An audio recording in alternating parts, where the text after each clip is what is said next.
新聞一開始先看爆出漢他病毒的荷蘭遊船，這旅客已經陸續回國。不過，其中一個法國旅客講，在咧坐飛輪機時開始出現症頭。這法國官方嘛拍算對相關的旅客隔離6禮拜。也美國是對旅客無任何作為。這世界衛生組織嘛警告講，恐驚造成疫情的風險。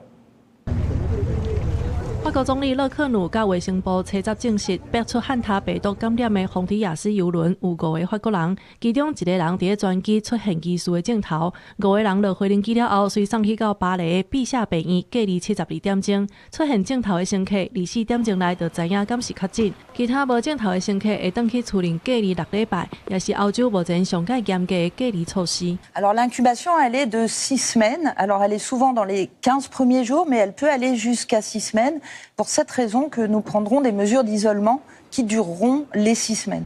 西班牙衛生部長賈西亞表示，車站攏總有來自19個國家、94個洪迪亞斯的乘客，對加那利群島當中的特內里費島坐專機回國，也有部分乘客坐飛輪機進前，佇機艙的門邊翕相做紀念。這屆回國的乘客當中有18個美國人，目前攏無症頭。美國疾管局 CDC 表示，這個乘客回國了後，會送去到內布拉斯加的醫療中心觀察，不過無進行隔離的必要。世界衛生組織表示，美國的做法可能有風險。Do you have any response to the fact that there might be a country that is not going to follow those guidelines?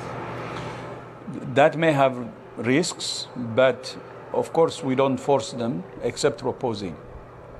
Thank you. Our advice is clear, starting from May 10, 42 days with active follow-up, 42 days of quarantine. 因為部分乘客佇遊輪確認有漢他病毒進前，就已經先落船轉去厝。目前各國政府當咧積極追蹤這有風險的人員。部分公衛專家質疑美國 CDC 的做法不夠積極，犯了這種有人餵人潛力的病毒，會對乘客轉去入去美國的本土。不過嘛有專家強調，漢他病毒甲新冠病毒、流感的病毒其實是無同的。目前對公眾造成的風險也是真低。洪迪亞斯遊輪旅客回國的作業，11佇澳洲甲紐西蘭最後2隻飛輪機離境了後，就全部結束。公視新聞，景冠瓊編譯。